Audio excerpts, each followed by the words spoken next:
Welcome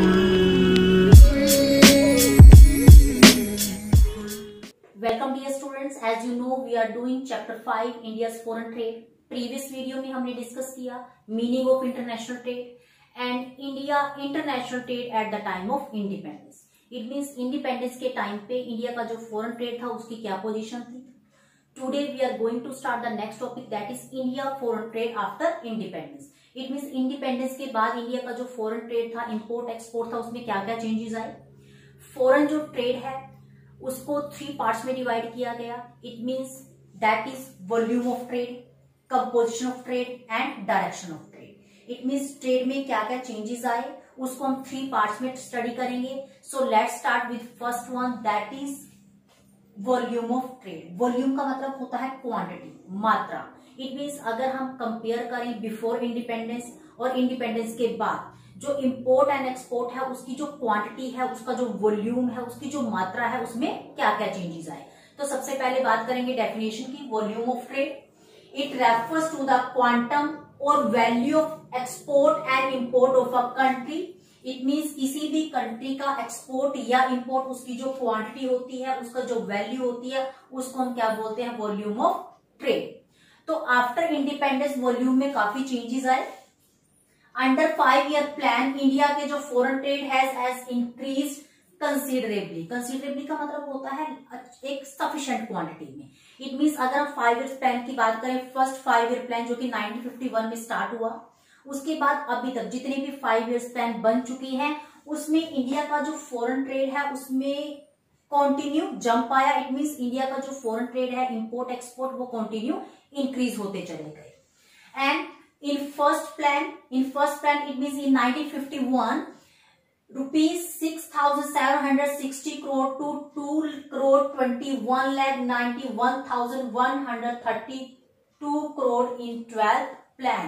it means अगर हम first plan को 12th प्लान से कंपेयर करें तो इतना चेंज जो है वो इंटरनेशनल ट्रेड में आया। एंड वी कैन से 3,282 टाइम्स।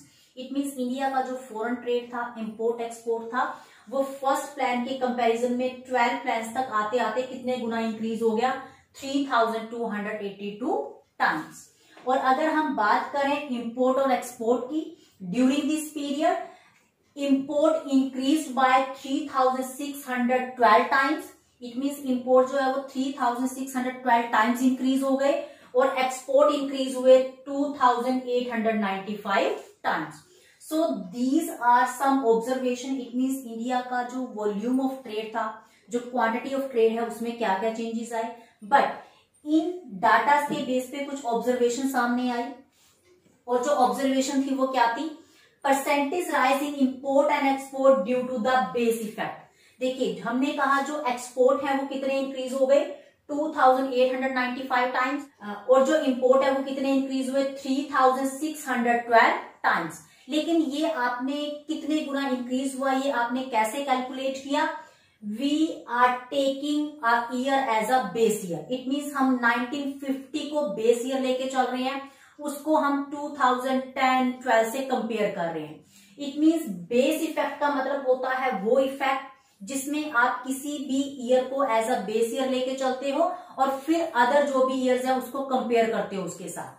तो base effect it refers to the impact of base year value of variable on its percentage change. It means अगर हम बेस ईयर से करंट ईयर को कंपेयर करें तो उसका जो इफेक्ट होता है, smaller the base year value higher the percentage change. Base year value जितनी कम होगी वो उतना ज्यादा हाई परसेंटेज आपको शो करेगा। सपोज करो अगर हम ये कहें एक स्टूडेंट के फर्स्ट जो टर्म थे उसमें जो मार्क्स थे that is only 10 out of 100, उस बच्चे के जो मार्क्स आए वो कितने आए, 10 मार्क्स आए। लेकिन आफ्टर नेक्स्ट टर्म में उसके जो मार्क्स है वो कितने आ गए, 50 मार्क्स आ गए। इट मींस अगर हम 50 को 10 से कंपेयर करें तो उस स्टूडेंट के जो मार्क्स है वो कितने गुना इंक्रीज हो गए, 5 टाइम्स, क्योंकि उसका जो बेस था, बेस का मतलब जिससे आपने उसको कंपेयर किया वो कम था। लेकिन सपोज करो अगर किसी स्टूडेंट के फर्स्ट टर्म में एग्जाम में जो मार्क्स है वो 25 है और नेक्स्ट जब उसने एग्जाम दिया उसमें उसके मार्क्स 50 हैं। अब दोनों स्टूडेंट्स के मार्क्स 50 हैं, फर्स्ट वाले के भी 50 है, सेकंड वाले के भी 50 हैं। लेकिन अगर हम 50 को 25 से कंपेयर करें तो उसके जो मार्क्स है वो कितने गुना इंक्रीज हुए, ओनली 2 टाइम्स। और जो फर्स्ट 12 था उसके मार्क्स कितने गुना इंक्रीज हो गए, 5 टाइम्स। इट मीन्स क्योंकि उसका जो बेस था वो क्या था, कम था। सो इसलिए कहा गया smaller the base year value, जितना कम होगा बेस ईयर की value, higher the percentage change, वो उतना ज्यादा जो है हाई परसेंटेज को शो करेगा। At the time of independence 1951 के टाइम पे, क्योंकि इंपोर्ट एक्सपोर्ट बहुत ज्यादा कम थे, तो हम 1950-51 को बेस मान के चल रहे हैं और उन ईयर से हम करंट ईयर्स को कंपेयर कर रहे हैं। इस वजह से इंपोर्ट एंड एक्सपोर्ट इतना ज्यादा जंप शो कर रहा है। After that why over time India export and import have tend to rise, we know after 1951, या अगर हम कहें न्यू इकोनॉमिक पॉलिसी के बाद इंडिया के जो इंपोर्ट एक्सपोर्ट है वो कंटिन्यू इंक्रीज हुए, बट इन वर्ल्ड ट्रेड या फिर हम कहें इन ग्लोबल ट्रेड, इंटरनेशनल जो ट्रेड है उसमें इंडिया का जो शेयर है वो डिक्रीज हुआ। 1950-51 में इंडिया का जो फॉरेन जो ट्रेड था, इट मींस इंडिया का जो ग्लोबल ट्रेड में जो शेयर था वो कितना था, 1.8%, लेकिन 1991 तक आते आते वो कितना रह गया था, only 0.5%। After that due to NEP policy, NEP policy का मतलब होता है new economic policy, it means LPG policy, जो कि 1991 में इंट्रोड्यूस की गई। उस वजह से इंडिया का जो शेयर था वर्ल्ड ट्रेड में वो फिर से इंक्रीज होना शुरू हो गया। इन 2017-18 की अगर हम बात करें, इंडिया का जो एक्सपोर्ट ट्रेड था वो कितना था, 2.1%, और इंपोर्ट ट्रेड था 2.6%। इट मींस अगर आप डाटा को कंपेयर करते हो 1991 में जब न्यू इकोनॉमिक पॉलिसी को ऑप्ट किया गया था, उसके बाद से इंडिया के जो फॉरेन ट्रेड था इंपोर्ट एक्सपोर्ट में एकदम से जंप आया था। So this is all about the volume of trade. Volume of trade it means जो क्वांटिटी है इंपोर्ट एंड एक्सपोर्ट की आफ्टर इंडिपेंडेंस, उसमें क्या क्या चेंजेस आए। Now we will discuss about the next component, that is composition of trade. Composition of trade का मतलब होता है किन गुड्स या फिर सर्विसेज को आप इंपोर्ट या फिर एक्सपोर्ट करते हो। It means composition of trade means it refers to the types of goods and services we import and export. It means आपकी इंपोर्ट या एक्सपोर्ट की जो गुड्स हैं वो कौन कौन सी गुड्स हैं जिसको आप इंपोर्ट या फिर एक्सपोर्ट कर रहे हो, तो उसको हम क्या बोलते हैं, कंपोनेंट या फिर कंपोजिशन ऑफ ट्रेड। तो आफ्टर इंडिपेंडेंस क्या क्या चेंजेस आए कंपोजिशन ऑफ ट्रेड में। सबसे फर्स्ट जो चेंज आया that is decline in the percentage share of agriculture product. Agriculture जो भी एक्सपोर्ट था before independence, number of item थी जो कि हम एक्सपोर्ट कर रहे थे but as a raw material. It means agriculture जो प्रोडक्ट था उसको as a raw material form में एक्सपोर्ट किया जाता था, लेकिन आफ्टर इंडिपेंडेंस जब 5 ईयर प्लान शुरू हुए तो इंडियन जो गवर्नमेंट है उसने डिफरेंट प्लान बनाए। इंडिया में जो इंडस्ट्रीज थी उसको इस्टेब्लिश किया गया, तो इसके बाद जो एक्सपोर्ट था रॉ मटेरियल का वो थोड़ा सा डिक्रीज हो गया।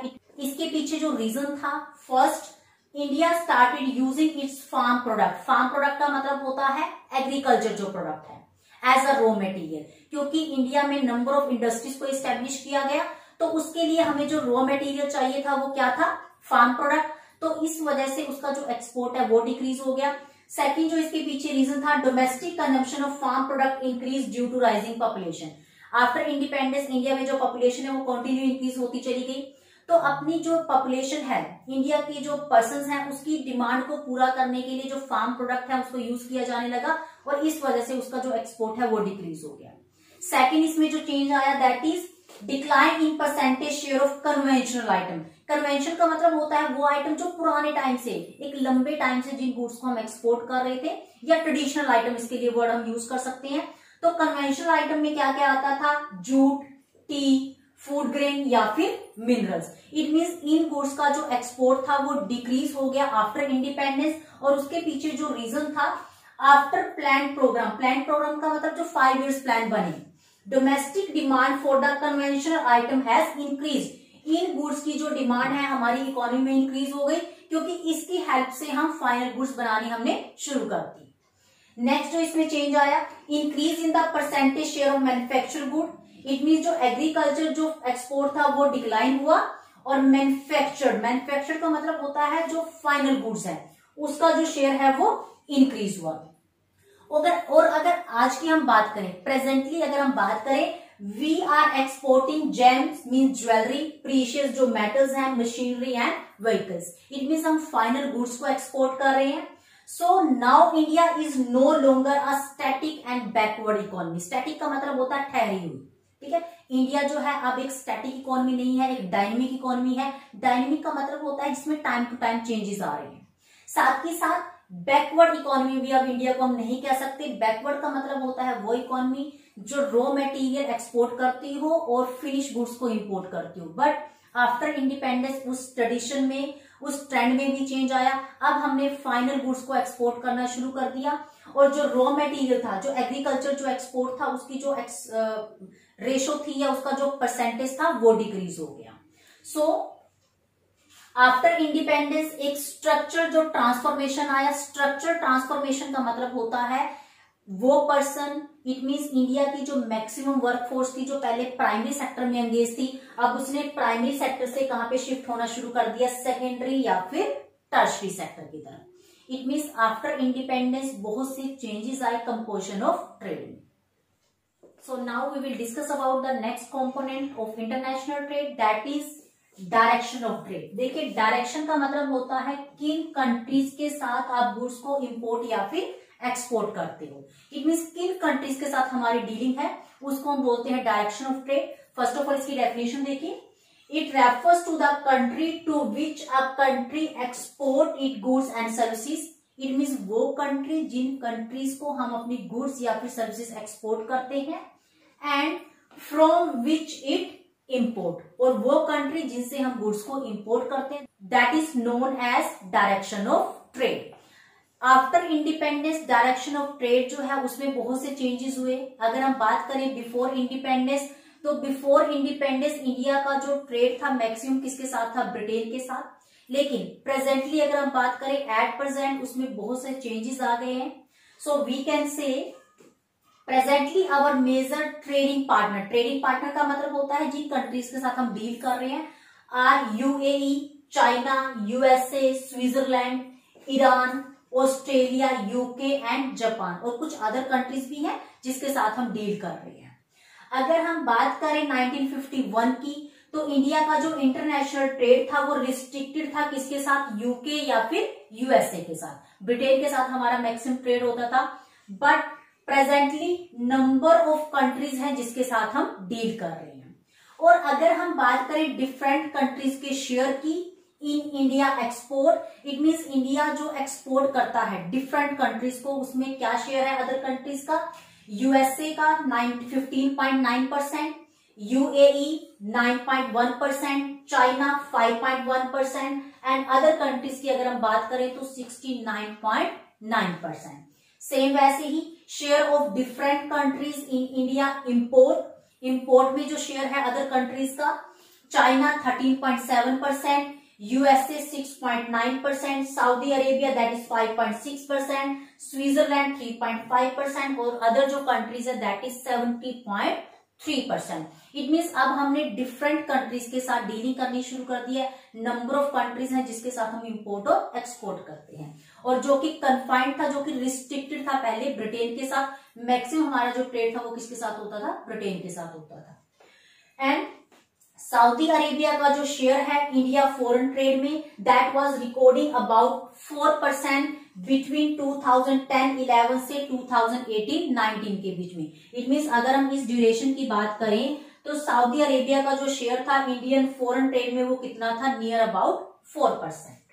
Due to globalization it means LPG policy, new economic policy जब 1991 में इंट्रोड्यूस हुई, उस वजह से जो चाइनीज गुड्स थी उन्होंने डोमिनेट करना शुरू कर दिया था इंडियन मार्केट को, much more than Indian goods in the Chinese market. It means हम चाइना में इतनी गुड्स को एक्सपोर्ट नहीं करते, हमारी गुड्स चाइना में इतनी सेल नहीं होती जितनी चाइनीज गुड इंडिया की मार्केट को डोमिनेट कर रहे हैं।